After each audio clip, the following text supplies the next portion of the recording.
नमस्कार मंडळी, स्वागत आहे तुमचं आपल्या यूट्यूब चॅनलवरती आणि घेऊन आलो तुमच्यासाठी एक नवीन व्हिडिओ. आणि दुपारची वेळ झालेली आहे आणि आता दुपारी आपण ह्यांना सोडलं मित्रांनो. आणि दुपारच्या वेळेस ह्यांना कोंडून ठेवल्यानंतर दोघी कोंबड्यांनी मध्ये अंडं दिले आणि आपली ही तिसरी पिल्ल्याची कोंबडी जिने पिल्लं सोडून दिली होती. तर आता ही अंडे देऊन आता परत खूट झालेली आहे मित्रांनो. तर ही मध्येच बसलेली आहे आणि बऱ्यापैकी जास्त वेळ खाली मध्ये बसते मित्रांनो. आता इकडचे पण सोडून देऊ आपण. दुपारी आपण कोंडवतो, तुम्हाला माहिती आहे, अर्धबंदिस्त पद्धतीने आपण आपल्या कोंबड्या सांभाळतो मित्रांनो. तर इथे एक आहे कोंबडी, छोटी पिल्ले आहेत, तर ह्यांना पण आपण सोडतो आहे मित्रांनो. तर आता मस्तपैकी हे बाहेर जातील आणि खातील मित्रांनो. दुपारी आपण 4 ते 6 या 2 तासाच्या वेळेमध्ये ह्यांना बाहेर सोडतो मित्रांनो. तर मग 2 तास हे बाहेर खातात आणि मग 6 वाजता परत आपण आणखीन त्यांना कोंडून ठेवतो. तर आपण ही पांढरा कोंबडा आणलेला आहे. सुरुवातीला आपण कोंबडी म्हणून हा आणला होता, वयाने लहान होता त्यावेळेस. आणि इथं कोंबडी आपण कोंडून ठेवली होती मित्रांनो, तर अंडे देण्यासाठी. तर बघू काय होते. अंडे दिले नाही तिनं आणि इथं ही ओरडत आहे जास्त, तर बघूया अंडे दिले का. तर पांढरी कोंबडी आपली ही पटडी होती मित्रांनो आणि पहिल्यांदा आपल्याकडे अंडे देत आहे. आणल्यानंतर पण 2 महिन्यानंतर हिनं अंडे द्यायला चालू केलेत मित्रांनो. आत्ता पटडी आहे पण बऱ्यापैकी मोठ्या कोंबडीसारखी दिसते मित्रांनो. आणि आपली ही कोंबडी, तर हिला उचलून मी बाहेर ठेवलं होतं, तर परत ती अंड्यावरती जाऊन बसत आहे मित्रांनो. एवढी अंड्यावरती पक्की झालेली आहे आणि हिला अंड्यावरती ठेवून आता 15-16 दिवस झालेले आहेत मित्रांनो. आणखीन 5-6 दिवसानंतर परत त्यातून पिले निघायला चालू होतील आणि कॅन्डलिंग पण केले आपण. तर सगळ्या अंड्यामध्ये पिल्लं तयार झालेली आहेत मित्रांनो. आणखीन टेम्परेचर एवढं वाढत नाही, त्यामुळं आता पण पिलं निघतात आणि रिझल्ट दाखवतो मी तुम्हाला निघाल्यानंतर. आणि आता आपले बाहेर कोंबडे आहेत, मस्तपैकी खात आहेत. त्याला ह्या कोंबड्यांना आजीनं दाणे टाकलेले आहेत मित्रांनो, ज्वारी, तांदूळ वगैरे किंवा बाजरी. तर उन्हाळ्याच्या दिवसामध्ये बाजरी थोडीशी कमी टाकली तर बरं होतं, का तर बाजरी तिचा गुणधर्म उष्ण असतो मित्रांनो. आणि मग उष्ण खाऊन परत मग त्यांना डायजेशनचा त्रास वगैरे होतो. तर मग ते थोडंसं कमी टाकायचं. आमच्याकडे आहे बाजरी पण आम्ही टाकत नाही. आणि आता अंड्यावरच्या कोंबड्या पण आपण खाली सोडलेल्या आहेत, खूड कोंबड्या. तर त्यांना पण खाली सोडले आणि त्यांना 2 टाईम सोडतो मित्रांनो, सकाळी आणि संध्याकाळीसुद्धा 2 टाईम. का तर उन्हाळ्याचे दिवस आहेत आणि आपल्या माणसाला पण तहान लागते. तर मग हे पण तर छोटे छोटे पक्षी आहेत आणि जे मुख्य आहेत त्यांना आपल्याला बोलता येत नाही, त्यांच्या भावना त्यांना व्यक्त करता येत नाहीत. म्हणून त्यांना खाण्यासाठी आणि पाणी पिण्यासाठी सुद्धा आपण 2 टाईम सोडतो आहे. आणि 2 टाईम सोडून पण अंड्यातून पिल्ले किती निघतात आणि रिझल्ट काय होईल ते पण तुम्हाला दाखवतो मित्रांनो काही दिवसानंतर. पण सगळे अंडे आपण चेक करतो, सततच कॅन्डलिंग वगैरे करतो, कुठल्या अंड्यामध्ये पिलू व्हायचे प्रोसेस बंद झाली का ते बघण्यासाठी.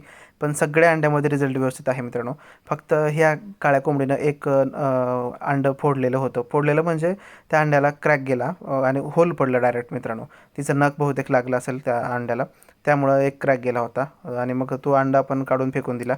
आणि त्यात पिलू होतं, जिवंत होतं, पण ते मरणारच मित्रांनो. त्यासाठी मग ते आपण काढून दिलं.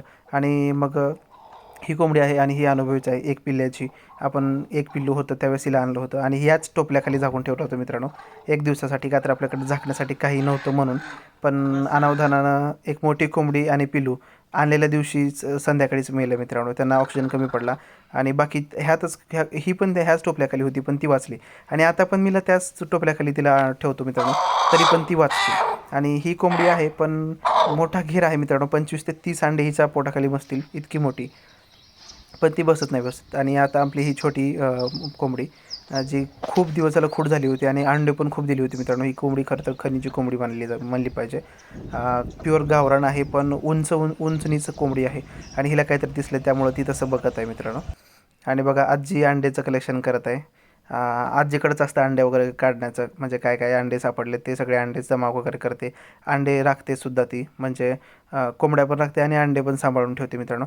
तर रिझल्ट बघा कसा आहे. आपण त्यांना ॲस्ट्रोवेट दिलं होतं आणि मल्टीविटॅमिन, त्याचाच हा फरक आहे. अंडे खूप मोठे मिळत आहेत मित्रांनो आणि फीड. तर या सगळ्या गोष्टी दिल्यामुळं गावरान कोंबडीचे अंडे पण इतके मोठे अंडे मिळतात मित्रांनो. आणि हा रिझल्ट तुमच्या समोर आहे. आणि प्युअर शेल पण एवढं डेंजर आहे ना मित्रांनो त्यांचं, खूप प्युअर शेल आहे त्यांचं. आणि एकदम कठीण असं शेल बनलेलं आहे, म्हणजे अंड्याचं कवच. म्हणजे कॅल्शियम, ह्याचा अर्थ असा आहे की आपल्या कोंबड्यांना कॅल्शियम भरपूर प्रमाणामध्ये मिळते आणि अंडे पण मोठे आणि जाडसर आपल्याला मिळत आहेत मित्रांनो. आणि अशा अंड्यातून पिल्लं पण खूप मोठी निघतात मित्रांनो. त्यासाठी जर तुम्ही त्यांना ॲस्ट्रोवेट दिलं कोंबड्यांना, तर पिल्लं अंडे तर येतात भरपूर साऱ्या प्रमाणामध्ये. अंड्याची क्वालिटी पण चांगली होते, अंड्यांचा आकार चांगला भेटतो मित्रांनो. आणि ही आपली पिल्ल्याची कोंबडी, हिला बाहेर ठेवलं होतं थोड्या वेळासाठी खाण्यासाठी, पण ही काय जात नाही. अंडे ठेवले, ओढून बघितलं, पण तिला आतच जाऊन बसायचं मित्रांनो. जी सेफ जागा वाटते, अंडे कोंबडी जिथं देते जास्त, तिथंच ती जाऊन बसते. तर आता बऱ्यापैकी खाऊन झालं आहे, तर आता चाललं आहे आमचं अंघोळ करायचं. म्हणजे काय तर राखेची अंघोळ. राख मस्तपैकी उन्हाळ्याचे दिवस आहेत, थंड असते, गुणधर्म तुम्हाला सांगितले आहेत, राखेचा व्हिडिओ तुम्हाला सांगितलेलाच आहे. तर आता ही पिल्ल्याची कोंबडी आणि दुसरी एक अंड्याची कोंबडी आहे. तर या काय करत आहेत, राखेमध्ये आपली मस्तपैकी अंघोळ करत आहेत, म्हणजे सगळे अंगाला आपल्या राख लावत आहेत मित्रांनो. आणि यामुळं काय होतं, तर सगळे जे कीटक असतात पशु त्यांच्या अंगामध्ये असलेले, तर ते कीटक निघून जातात. उवा वगैरे असतील, पिसवा वगैरे असतील, तर त्या सगळ्या निघून जायचं काम करतात मित्रांनो.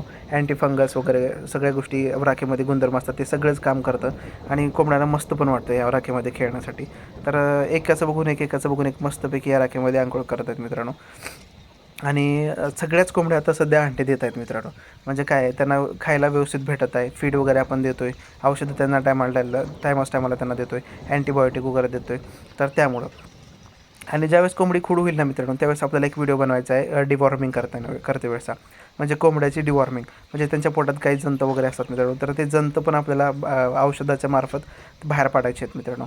तर तो एक व्हिडिओ मी खास बनवणार आहे. पण सध्या कसं आहे, आपल्या कोंबड्या अंडी देत आहेत, आणि ज्यावेळेस कोंबडी अंड्यावरती असते त्यावेळेस त्यांना असे डिवॉर्मिंग किंवा हानिकारक औषधं दिली नाही पाहिजेत. त्यामुळे कसं होतं, त्यांच्या अंडे देण्याच्या क्षमतेवरती परिणाम होतो आणि मग प्रॉब्लेम होऊन जातो मित्रांनो. मग कोंबडी एका दिवस अंडे द्यायला बंद पण करते आणि मधल्यामध्येच तिच्या गर्भाशयाला प्रॉब्लेम होऊ शकतो. तर त्यामुळं या गोष्टी आपल्याला करायच्या नाहीत मित्रांनो. तर मस्तपैकी बघत आहेत ह्या, आणि ह्यांना बाहेर दिसलेला आहे मुंगूस. त्या मुंगूस दिसल्यामुळे ह्यांचा सगळ्यांचा गोंधळ उडालेला आहे मित्रांनो. पण मुंगूसाचाही काही प्रॉब्लेम नाही, मुंगूस येतं पलीकडून ऊसामध्ये जातं निघून. पण आत्तापर्यंत एकाही मुंगसानं आपल्या पिल्ल्या मारल्या नाहीत किंवा कोंबड्याही मारल्या नाही. फक्त एका कुत्र्यानं आपल्या एका कोंबडीला फाडलं होतं मित्रांनो. 4 कुत्रे आले आणि एका कोंबडीला घेरून ठेवलं आणि तिला फाडून टाकलं नवीन आणल्यानंतरच. आणि त्यावेळेसपासून कुत्र्यांना पण आपण जवळ येऊ देत नाही मित्रांनो. मांजरातात तर काही इश्यूज नाही. तर या कुठल्याही पक्षाचा पण काही प्रॉब्लेम नाही, घार असेल किंवा काय असेल. तर मित्रांनो, आता ह्यांचं खाणं झालेलं आहे आणि आता ह्या चालल्यात परत आपल्या अंड्यावरती बसण्यासाठी. तर त्यांना एवढी सवय लागलेली आहे मित्रांनो, व्यवस्थित जातात त्या. फक्त थोडंसं त्यांच्या पाठीमागं राहावं लागतं, आणि नाही राहिलं तर मग काय करतात, कुठेतरी करतात. त्यामुळं त्यांच्या पाठीमागं आपल्याला राहावं लागतं मित्रांनो कंटिन्यू. आणि मस्तपैकी आता दोघीला पण पाठवलेलं आहे.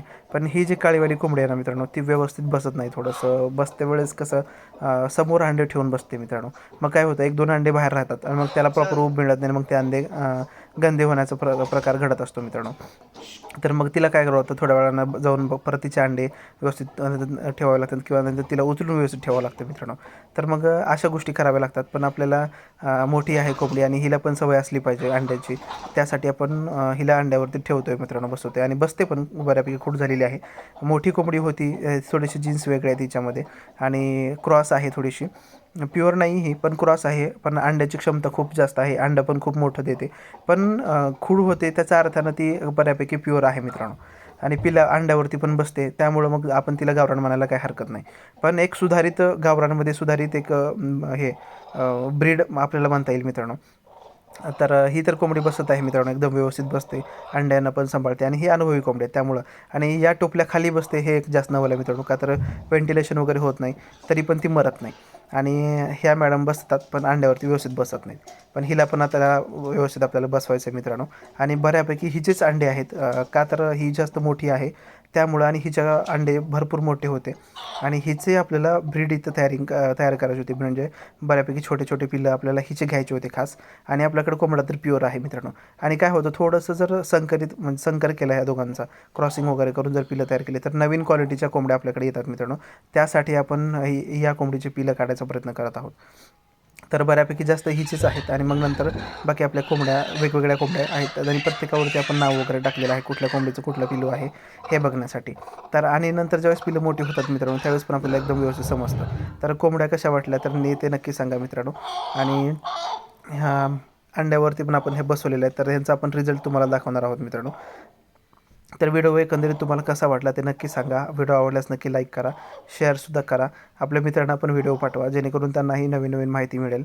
आणि आवडल्यास नक्की सबस्क्राईबसुद्धा करा मित्रांनो. Thank you, thanks for watching. धन्यवाद.